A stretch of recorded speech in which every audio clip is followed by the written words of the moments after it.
할렐루야. 참 좋으신 주님의 은총과 평화가 우리 가운데 영원히 계시기를 주의 이름으로 간절히 축원합니다.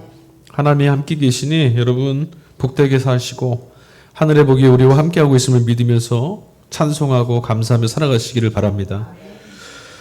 기원전 8세기 북왕국 이스라엘, 그 이스라엘은 정치적으로 경제적으로 안정과 번영을 누렸던 시절이었습니다. 지금 계속 엘리야 때부터 선지자 이야기를 계속 하는데 우리가 알기로 북왕국은 나쁘고 악한 왕들이 많았으니 못 살았을 것이다. 그 시대는 무척 힘들었을 것이다. 근데 실제로 삶은 그러지 않았다라는 거죠. 당시 사람들은 마치 성공이라는 것이 하나님을 믿는 신앙의 전부인 것처럼 그렇게 받아들이고 살았습니다. 그럴 수밖에요. 매일매일이 배불렀고 평안했고 살만했거든요. 그런데 여러분, 그 이스라엘, 그 번영의 나라의 도심의 중심지 베델에 남유다 출신의 촌뜨기 아모스라는 사람이 찾아와서 소리 높여 외치기 시작했습니다. 오늘 같이 읽은 일독서 구약 아모스 8장 4절입니다. 가난한 자를 삼키며 땅에 힘없는 자를 망하게 하려는 자들아, 이 말을 들으라. 부자들이, 권력자들이, 잘 사는 사람들이 자신들의 번영과 행복을 마치 하나님의 복인 것처럼 떠벌리던 시절, 그 시절을 살던 게 바로 북왕국 이스라엘의 8세기의 모습이었는데, 그러나 그들은 하나님을 믿는다고 말하고 있었음에도, 아니 그들은 여전히 하나님을 예배한다라고 하면서도 거짓된 저울로 가난한 이들을 속이고 빈궁한 이들을 속여서 자신들의 배를 채우는 것에 급급했습니다. 심지어는 오늘 말씀해 보니까 신 한 켤레 값으로 가난하고 비참한 삶을 살아가는 이들의 생명을 사고 파는 일을, 그런 죄를 아무렇지도 않게 저질렀다고 합니다. 이방 나라의 사람들이 아닙니다. 하나님을 믿는 이들입니다. 그 틈바구니에서 가난한 이들의 눈에는 피눈물이 마르질 않았습니다. 적어도 그 시대에 사람은 하나님의 형상으로 지음받았다라고 하는 말씀, 그 말씀이 모든 사람들에게 해당되는 건 아니었던 것 같습니다. 공의나 정의가 무너져버린 세상에서 가난하고 힘없고 권력 없고 백 없는 사람들, 그런 사람들은 늘 희생을 강요받습니다. 하지만 그럼에도 불구하고 그들은 자신의 힘으로는 이런 형편과 삶을 극복해낼 수가 없습니다. 삶을 더 좋은, 더 행복한, 더 잘 살 수 있는 그런 걸음으로 이끌어낼 능력이 없다라는 거죠. 그래서 서럽습니다. 그런데 그때 그들을 대신해서, 제 힘으로 삶을 건져낼 수 없는 그들을 대신해서 그들의 서러운 삶을 지켜내시는 분이 계십니다. 성경은 그분을 하나님이라고 말합니다. 오늘 아모스 8장 7절 하나님이 이렇게 말씀하셨습니다. 내가 그들의 모든 행위를 잊지 아니하겠다. 무서운 말씀이죠. 권력자들과 힘있는 자들, 가난하고 형편없이 사는 이들을 함부로 대하던 이들에게는 더할 나위 없이 무서운 말씀입니다. 그러나 이 말씀을 뒤집어 말하면 서러움에 내몰려 있던 어떤 이들에게는 위로의 말씀이고 소망의 말씀이 또한 됩니다. 오늘도 하나님께서는 당신이 세웠던 선지자 아모스를 통해서 저와 여러분이 살고 있는 이 세상을 향해서 똑같은 음성으로 말씀하고 계십니다. 값을 묻겠다고 했던 이 엄정하고 무서운 심판의 메시지. 하지만 여러분, 하나님께서 분노하시는 까닭은 따로 있습니다. 여러분, 하나님이 왜 이렇게 화가 나셨을까요? 왜 이렇게 분노하실까요? 그들이 가식적인 신앙생활을 해서 그럴까요? 그들이 허물이 많아서이겠습니까? 이보다 더 본질적인 이유가 있습니다. 여러분, 가난한 이들, 그리고 힘없는 사람들을 서럽게 만드는 것, 그들이 눈물을 흘리는 이런 세상을 향해서 하나님이 절규하시는 까닭은 이것이야말로 하나님이 빚으신 창조 질서를 파괴하는 일이기 때문입니다. 여러분, 하나님께서 지으시고 아름답다고 보시기 좋았다라고 하셨던 이 세상을 파괴하는 일이 바로 이런 일이라는 거예요. 그러니 여러분, 주위를 한번 둘러보십시오.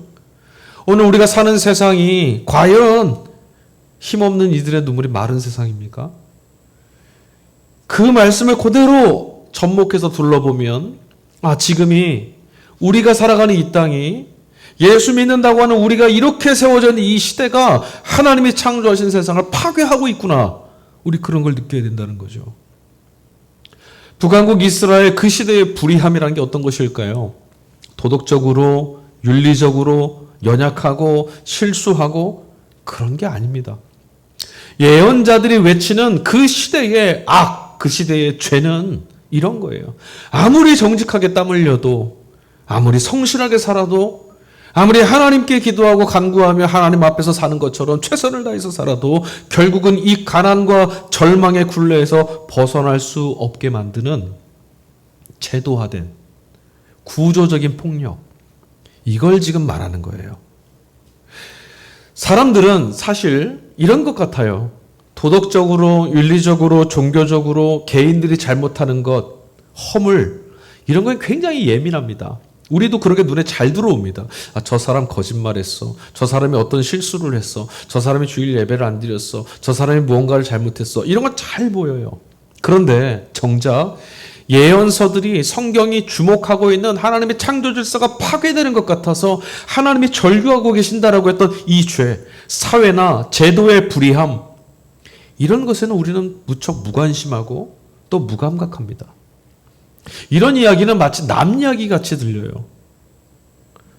그런 상황에 죽어나가는 이들은 늘 한결같죠. 힘없는 사람들, 연약한 사람들입니다. 비가 많이 왔습니다. 그래서 피해가 곳곳에 발생했습니다. 모두 다 힘이 듭니다. 그런데 이런 재난이 찾아올 때마다 서러움의 깊이는 다 다른 것 같습니다. 이런 것 같아요. 하지만 하나님은 우리와 달리 이런 현실 앞에 침묵하시지 않는다라는 거예요. 만일 여러분 오늘 우리 시대가 이 말씀을 듣는 것을 남 이야기 듣듯 하거나 듣기를 거부한다면 이스라엘을 향해서 절규하셨고 이스라엘을 향해서 내가 잊지 않겠다라고 했던 심판은 곧장 우리를 향하게 될지도 모릅니다. 아모스 선지자는 힘차게 외쳤습니다. 8장 11절, 이것은 양식의 기근이 아니요 말씀을 듣지 못한 기갈이라. 인간이 인간을 신발 한 켤레 값만도 못 치게 사고 파는, 도구로 내몰고 수단처럼 여기는 이런 사태, 이런 세상이 돼버린 근원적인 이유가 영혼의 굶주림 때문이었다라고 말하는 겁니다. 뭐의 굶주림이요? 영혼의 굶주림, 영혼의 결핍. 여러분, 이런 굶주림은, 그러니까 영혼이 결핍되어 있다는 이런 말씀은 단순히 기도를 게을리했다, 또는 예배를 열심히 드리지 않았다, 성경을 잘 안 읽는가 보다, 이런 말씀 드리는 게 아닙니다. 여러분, 사실 하나님의 말씀은 우리 인생과 삶 전체를 근원적인 차원으로부터 들여다보고 있습니다. 물질적인 성취로 가득 차 있는 시대. 그러나 여러분, 오늘 우리 시대는 그 어느 시대보다도 물질적으로 충만하게 살아가는 것 같은데도 여전히 목마르고 결핍되어 있습니다. 인간성은 완전히 바닥치는 것 같아요. 더 많이 가졌지만 더 깊이 허기져져 있는 그런 시대. 그게 우리 시대 아닙니까? 더 많이 갖고 있고 더 높이 올라가는 거, 그렇게 해서 성공했지만 결국은 그런 성공들은 우리 영혼의 공허함을 채워주지 못하는 헛된 신화에 불과하다는 것을 우리는 알고 있습니다. 그래서 이 영혼의 결핍을 채우기 위해서 우리가 오늘 하나님의 말씀 앞에 나온 줄로 믿습니다. 하나님께 귀 기울이신 이유가 그거 아니었습니까? 내 영혼에 비어있음을 채울 것은 하나님의 말씀밖에 없었기 때문에. 그런데도 여전히 우리 시대는요, 물질과 명예, 관계, 성취, 이런 것들에 천착하는 어리석음을 자꾸만 반복합니다. 이것 채워도 별 볼 일 없더라 라고 그렇게 경험하고도 또다시 삶은 늘 그런 것들을 채우는 것에만 몰두합니다. 가진 자들은 더 가지려고 하고 없는 이들은 또 그들대로 갖지 못한 것들을 채워내려고 조바심이 떨어지고 갖지 못하고 있음이 서러워질 뿐입니다. 성경, 하나님의 말씀은 이 모든 문제가 물질적인 데서 온 것이 아니다.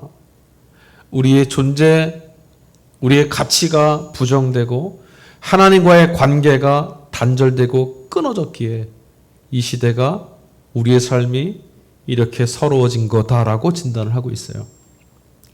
하나님 말씀이 사라진 곳에서는 여러분 우리는 자신이 누구인지조차도 잊고 살아갈 수밖에 없습니다. 한번 생각해 보세요. 지난 한 주간 동안 나는 누구인가? 나의 인생과 삶에 대해서 의미를 발견하고 또 그것 때문에 행복하셨습니까? 대부분은 그냥 삽니다. 한 주 그렇게 바쁘게 그냥 사셨을 겁니다. 손에 잡힌 것이 많아질수록 배는 자꾸 불러오는데 그와는 반대로 마치 여름 가뭄에 내몰려 있는 것처럼 자꾸만 삶이 퍽퍽해지고 영혼이 자꾸만 곤고하고 지쳐가고 왜 그렇게 되냐는 거죠. 마치 홍수 속에 물이 그렇게 많은데도 정작 마실 물 한 모금도 없는 것처럼 뭔가 풍요, 뭔가 많은 것 이렇게 보이는데 정작 내 안에 채워진 건 자꾸 없어진다는 말이죠. 그럼 여러분 어떻게 해야 이런 극심한 기갈로부터 우리가 벗어날 수 있겠습니까? 어떻게 해야 내 영혼의 만족을 얻고 어떻게 해야 내 인생이 참으로 복되다라고 어떻게 해야 찬송 부르고 기뻐하며 살아갈 수 있는 나의 인생과 삶을 하나님이 내게 주신 인생이라고 당당하고 늠름하게 기쁘고 감사하며 살아갈 수 있겠냐는 말이죠. 오늘 서신서 말씀으로 우리가 골로새서 말씀을 읽었어요. 골로새서 말씀 우리가 읽은 본문의 말씀 1장 이 말씀들은요. 사실은 초기 교회 공동체가 함께 찬송하고 세상을 향해서 우리의 믿음은 이와 같다라고 고백했던 노래입니다. 자, 1장 15절에서 16절에 이렇게 말씀이 담겨 있어요. 그는 보이지 않는 하나님의 형상이요. 그리고 16절 가보면 만물이 다 그로 말미암아 그를 위하여 창조되었다. 놀라운 고백입니다.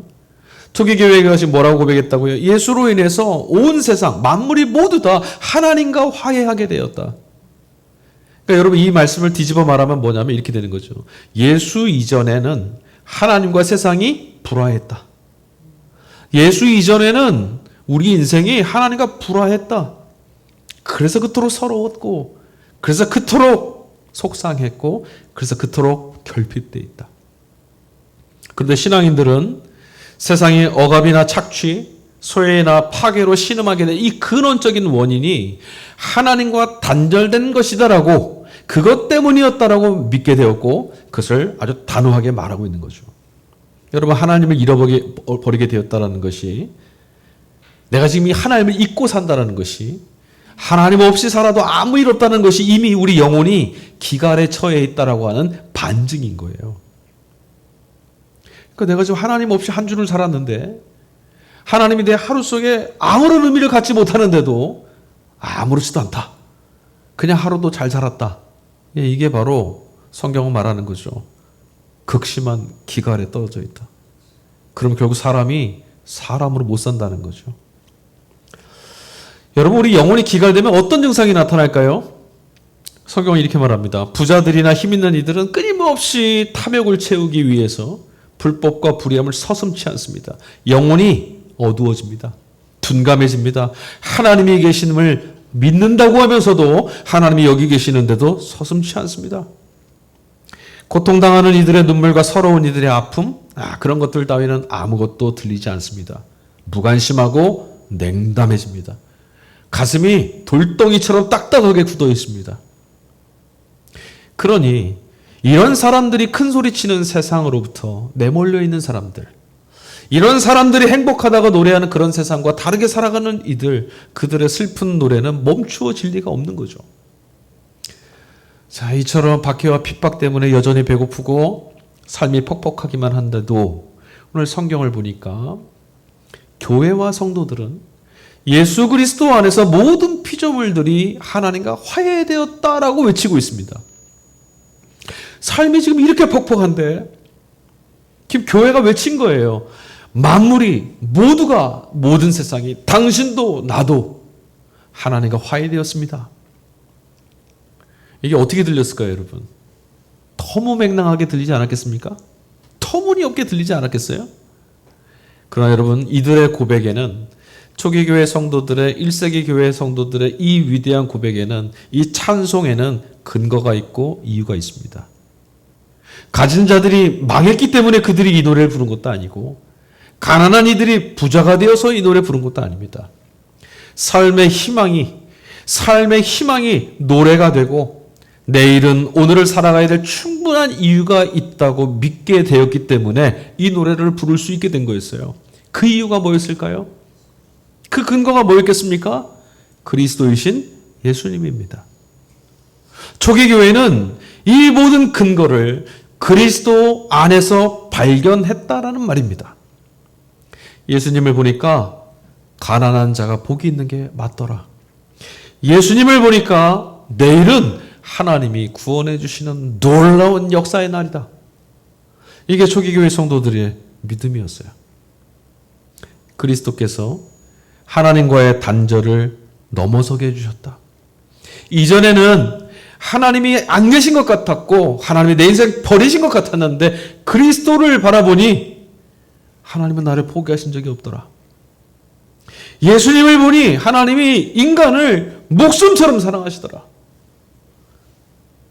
십자가라고 하는 밑바닥에 떨어지셨으나 부활에 이르신 예수님을 보니까 지금껏 나 자신은 돈도 없고 성공도 못하고 서러운 형편에 내몰린 그런 비참하고 버려진 인생인 줄 알았는데 그런 우리 자신이 사실은 하나님 형상으로 지음받은 하나님이 당신의 존재처럼 여기시는 그런 존재라는 것.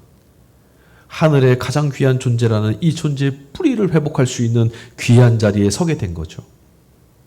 예수님이 우리가 하나님을 믿을 수 있게 해주셨고 우린 예수님을 통해서 하나님이 내미시는 손을 붙들게 됐고 우린 예수님을 통해서 인간의 인생과 삶이라는 것이 하나님께서 결코 소외되거나 무심결에 버리거나 잃어버리는 그런 것이 아님을 우리 보게 됐습니다.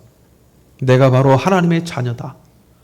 내 인생에 하나님이 결코 포기하실 수 없었던 바로 그것이었다. 이게 바로 그리스도께서 예수님께서 하나님과 우리 사이를 이어주신 결과로 드러나는 것입니다.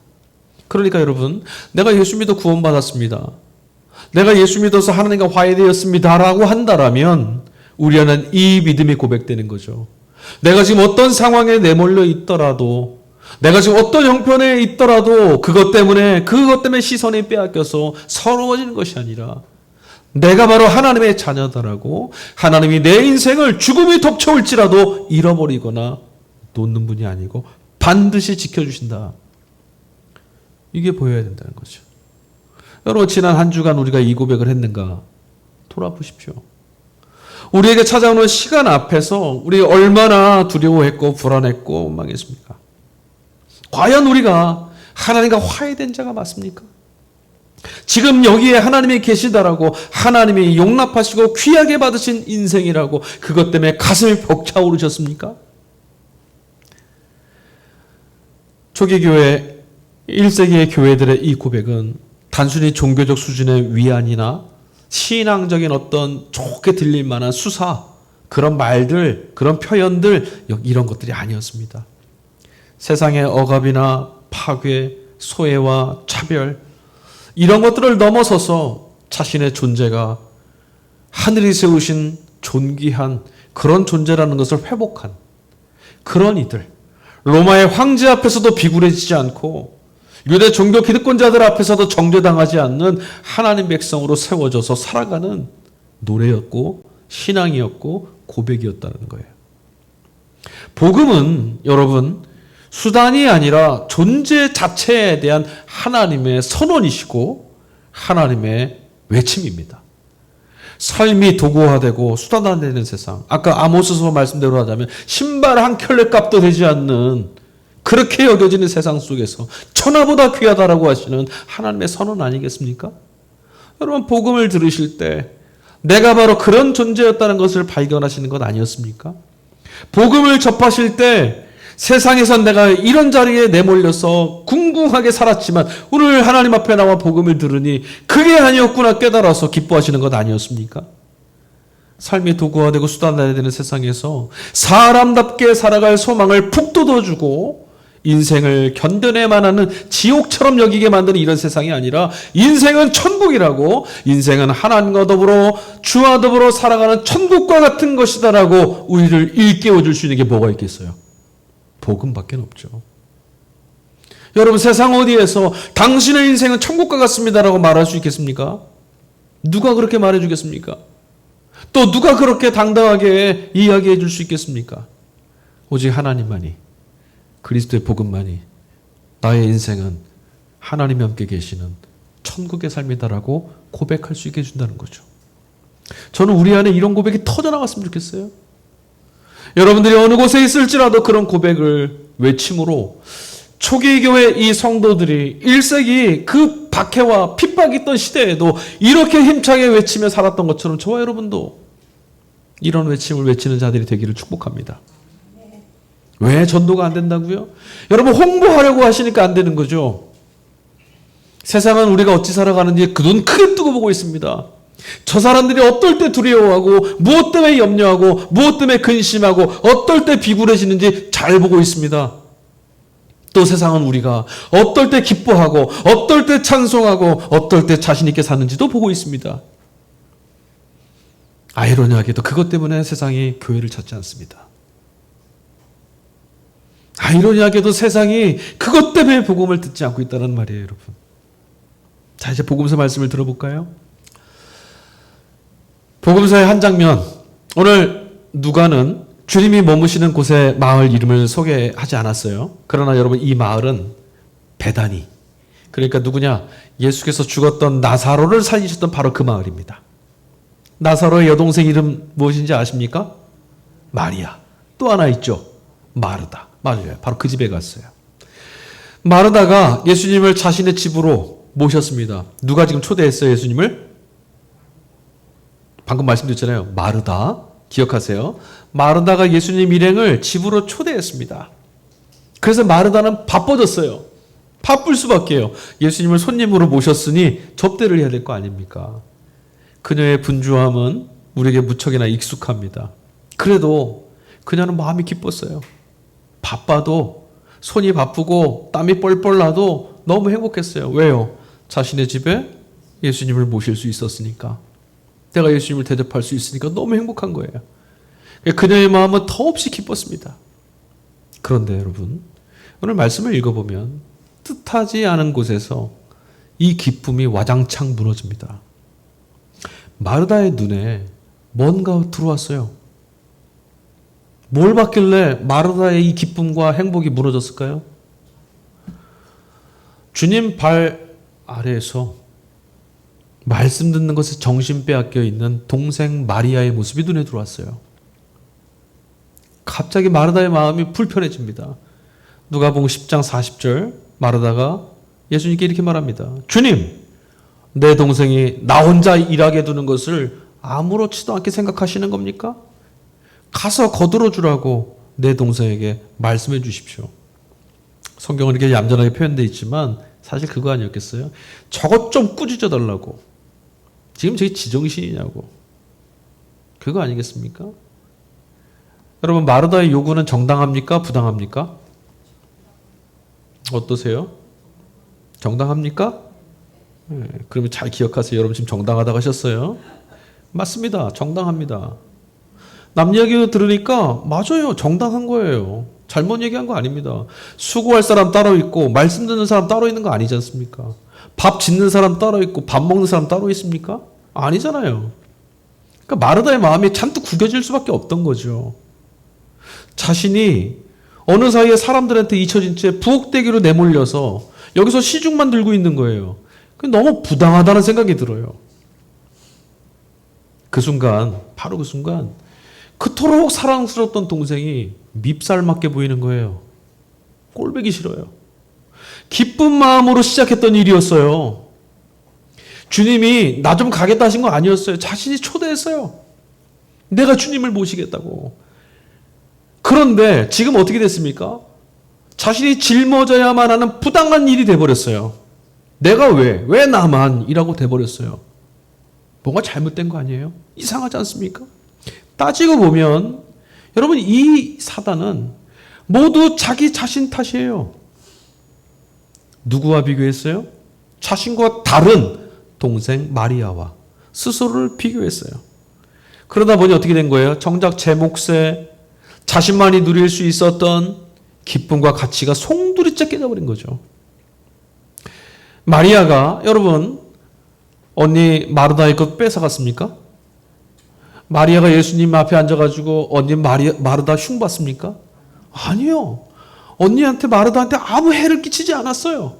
근데 마르다 기분이 너무 상했어요. 저 때문에. 네, 말을 못하겠네. 저 때문에. 마리아는 아무 짓도 안 했는데. 마르다는 지금 마리아에게 이것도 네가 해야 되지 않냐고. 너가 지금 이것 해야 되지 않겠냐라고 강요하고 있습니다. 네가 지금 그러고 앉아있을 때야? 너 지금 이것 해야 되지 않겠어? 라고 하는 거죠. 여러분 이거 우리 세상에서 많이 듣던 소리예요. 너 지금 그러고 있을 때야? 성취나 효율, 업적과 성과를 중시하는 세상의 방식을 너무 닮아 있는 말이에요. 그런데 여러분 복음은 사람을 결코 일로 평가하지 않습니다. 이 본문 속에서 우리가 흔히들 오해하는 게 있어요. 반복적으로 오해를 해요. 어떤 오해를 하느냐? 말씀 듣고 있던 마르다가 참 잘했다. 그러니까 말씀 듣는 일이 가장 중요하다. 그렇죠? 맞잖아요. 아멘 나오잖아요. 말씀 듣는 일이 가장 중요하다고 생각합니다. 그런데 여러분 본문을 보니까 예수님이 마르다가 수고하고 있는 것들을 부정하다. 너 거기서 뭐 하고 있냐? 이렇게 말씀하신 적이 없어요. 그렇지 않습니까? 그런데 우리는 수고하는 것들은 부정한 일, 약간 모자란 일 이렇게 생각하고 신앙적으로 그러니까 마리아는 신앙적으로 선하고 마르다는 신앙적으로 조금 어리석하고 이렇게 생각합니다. 그런데 여러분 정말 웃긴 건요. 실제로는 우리의 신앙을 가만히 들여다보면 생각은 이렇게 해놓고 마리아와 마르다의 이야기를 볼 땐 그렇게 생각하면서 정작 자신의 신앙생활을 보면 우린 마르다처럼 열심히 뭔가를 하려고 해요. 그렇지 않았습니까? 정말 하나님 말씀을 듣는 것, 주님의 말씀을 깊이 아는 것, 그 말씀을 이해하지 못해서 갈급함이 있고 그 말씀을 들으려고 몸부림치고 매달렸습니까? 우리의 신앙생활이 정말 그렇게 채워졌습니까? 오늘 41절 42절 제가 개역개정으로 읽어드릴게요. 주께서 대답하여 이르시되 마르다야 마르다야 네가 지금 많은 일로 염려하고 근심하고 있으나 몇 가지만 하든지 혹은 한 가지만이라도 족하다. 마리아는 이 좋은 편 하나를 택하였으니 빼앗기지 않을 것이다. 잘 들으세요. 주님의 일은 이라고 예수님이 소개하신 거예요. 하나님 나라 일, 주님 나라의 일은 많지 않아. 한 가지뿐이야 라고 말씀하신 거예요. 우리는 이것도 해야 되고 저것도 해야 되고 네가 지금 그거 할 때냐고 막 했는데 아니라는 거죠. 여러분 이 말씀을 한번 깊이 생각해 보세요. 자, 그러면 주님의 일은 어떤 거겠습니까? 여러분 주님의 일은 뭐 하는 거죠? 십자가와 부활을 통해서 예수님이 보여주신 것이 주님의 일이겠죠. 하나님 나라 일이잖아요. 하나님 나라 일을 하시러 주님 오신 거니까. 그러니까 십자가와 부활을 통해서 드러나는 거예요. 그게 뭐예요? 그게 주님의 일, 우리가 해야 될 일이에요. 그게 뭡니까? 주님이 보여주시던 걸음은 언제나 존재, 사람, 인생 버려지지 않고 어떤 인생이라도 하나님께서 사랑하시며 용납하신다. 이거 아니었어요? 예수님의 십자가와 예수님의 부활이 우리에게 보여주시는 것이 야, 이 정도 신앙생활하면 이런 업적을 쌓으면 하나님이 받아주신다. 이런 말씀이었습니까? 여러분이 보신 예수의 십자가 부활은 무엇이었습니까? 죄인을 원수되었던 우리를 용납하시고 사랑한다는 메시지 아니었습니까? 바로 그거였어요. 그래서 존재 자체가 하나님께로부터 용납된다. 그래서 그 사랑과 은혜를 누리고 살아가는 것, 그런 존재로 하나님이 우리를 받아주셨다는 것을 실감하고 살아가는 것, 여러분 이게 기독교 신앙의 핵심입니다. 우리가 신앙생활 한다는 건 다른 거 아니에요. 하나님이 우리를 또한 목숨처럼 사랑하시는 거라를 실감하며 인생을 사는 거라고요. 그 어떤 대단한 사역보다 예수님과 함께하는 지금 여기 말씀 앞에 머무는 존재로 살아가는 삶이야말로 우선돼야 합니다. 이게 우리 신앙이어야 돼요. 교회 그리고 신자의 삶이 드러내야 될 삶의 가치도 여기 있습니다. 하나님이 함께 계신다. 주님과 함께 살고 있다. 하나님의 넘치는 사랑 안에 있는 존귀한 존재로 난 살고 있다. 네, 이건 누리고 사시면 돼요. 여러분, 우리는 지금 시대의 분기점에 서 있습니다. 그냥 하루를 그냥 사시는 게 아니라 성경은 이렇게 말해요. 지금 우리의 걸음과 시선은 어떤 분기점, 갈림길에 서 있답니다. 여러분, 우리는 이미 서신서의 말씀처럼 교회 공동체가 그렇게 노래했던 것처럼 복음이 만물을 화해시킨 시대를 살고 있습니다. 하나님이 세상 만물을, 세상 모든 생명을 끌어안고 사랑하시고 용납하셨다라는 메시지 안에 살고 있어요. 그래서 여러분, 더욱 우리는 오늘도 예수님 말씀처럼 좋은 편, 하나님의 일, 하나님이 우리에게, 우리는 하나님 안에서 이 메시지를 가지고 선택하며 살아야 됩니다. 교회가 선택해야 될 좋은 편이 무엇이어야 되겠습니까? 예수 말씀을 듣는다는 구실을 내어세워서 교회로 사람 데려오는 일, 또는 교세를 확장하는 일, 여기에 마음 쏟으려고 하는 것, 이게 과연 주님이 지금 말씀하신 한 가지만으로 족한 주님의 일입니까? 타는 목마름으로 불의에 맞서고 하나님께 들으라고 외쳤던, 그렇게 외칠 수밖에 없었던 아모스 선지자의 뜨거운 마음이 과연 하나님의 형상으로 지어졌음이 부정되고 있는, 그리고 불법과 불의함이, 폭력이 일상화되고 있는 세상을 우리도 향하고 있을까요? 말씀은 과연 오늘 교회를 향해서, 저와 여러분들을 향해서 무엇을 선택하라고 요구하고 있습니까? 우리가 선택해야 될 좋은 것, 주님의 일은 도대체 무엇입니까? 우리는 또한 얼마나 많은 것들을 해내야 만물과 화해하신 하나님의 평화를 누리는 세상을 살 수 있게 되겠습니까? 대체 얼마나 더 열심히 일해야 모든 사람이 하나님의 형상으로 지음받았다라고 하는 이 기쁨을 제 것처럼 누릴 수 있게 됐는지 여러분 한번 질문해 보십시오. 과연 우리 교회 안에, 우리 신앙인들 안에서 우리의 한 주의 삶 가운데 내가 하나님의 형상으로 지음받았다라고 고백하며 살아가는 일들이 과연 얼마나 있냐라는 거죠. 그렇지 못한 이들의 삶을 우리는 눈여겨보고 있습니까? 하나님은 아모스 선지자에게 당신이 지으신 세계가 파괴되어 가고 있어서 절규하고 계시는데 우린 그런 문제에 대해서 조금도 무관심하지 않습니까?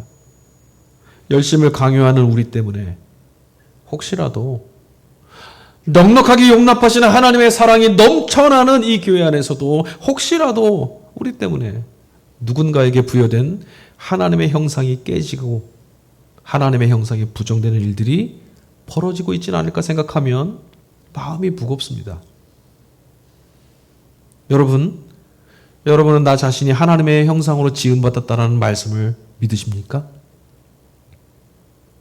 여러분, 하나님의 형상으로 지음받았다고 성경은 말하고 있는데 이거 믿으시냐고요? 그렇다면 또한 나 이외에 다른 모든 사람은 하나님의 형상으로 지음받았다는 말씀도 믿으십니까? 그렇다면 내가 그런 존재라는 사실이 모든 서러움을, 모든 절망을 깨뜨릴 만큼 기쁨이 되어 살아가고 있습니까? 그렇다면 오늘 세상 안에서 절망하고 씨름하고 있는 하나님의 형상이 깨어져서 도구처럼, 수단처럼, 노예처럼 전락하고 살아가는 그런 세상을 보면서 여러분들의 가슴은 뜨거워지지 않습니까? 우리가 참으로 하나님께서 인간을 친히 손수 빚으셨다라고 하는 것, 또 인간이란 본래 하나님의 형상으로 지음받으셨음을 믿는 교회라고 한다면 우리는 또한 모든 인간이 존엄함에 합당한 대우를 받는 세상 만들어가는 일에 마땅히 세상보다 앞장서는 자들 되어야 되지 않겠습니까? 골로새서에서 교회 성도들이 세상을 향해 외친 말씀 기억하십시오. 만물이 하나님과 화해되었습니다. 우리도 이런 메시지를 세상에 전하는 자들 되어야 되지 않겠습니까? 예수님은 그런 나라를 이루시기 위해서 십자가를 지셨고 또 부활하셔서 그런 꿈을 꾸며 살아가는 우리가 되게 해주셨습니다. 저는 그 주님을 믿습니다. 그리고 우리가 함께 그 주님과 동행하며 주님의 일에 그 좋은 편을 택하여서 내가 그 하나님의 일 가운데 구원받았다는 걸 누리고 그 누린 것들을 살아내므로 세상 가운데 만물을 하나님이 화해케 하셨다라고 전할 수 있는 믿음의 삶을 살아가시고 복음의 삶을 살아가시고 복으로서 살아가시기를 주의 이름으로 간절히 축원합니다. 아멘. 우리 이 시간에 찬양 같이 부르겠습니다. 하나님께서 우리를 존귀하게 지으셨죠. 하나님 우리를 당신의 자녀로 부르셨습니다. 하나님은 우리를 도구로 부르시지 않았어요. 하나님은 우리를 어떤 수단으로 부르지 않으셨어요. 하나님 우리를 사랑하시기로 작정했고 당신의 큰 이름이 우리 안에 새겨지게 하셔서 예수 그리스도를 머리로 하는 지체가 되게 하셔서 하나님이 끌어안는 인생으로 살게 하셨고 세상 가운데 하나님이 멀찍이 떨어져 계신 분이 아니라 구원하시는 분임을 입증하고 증명하며 살아내서 하나님의 형상으로 지음받은 자들을 서럽게 하는 세상을 부끄럽게 만들고 그렇게 살아가는 어둠들을 몰아내는 자 되라고 우리를 부르신 줄로 믿습니다. 여러분 주님을 갈망하십시오. 주님의 나라를 꿈꾸시고 그의 말씀을 귀히 들으시고 하나님과 잇대어져 살아가는 인생에 삶을 걸고 걸어가십시오. 이 마음과 뜻과 소망을 들고 우리 찬양 같이 불렀으면 좋겠습니다. 우리를 교회로 부르신 주님 앞에 찬양합니다.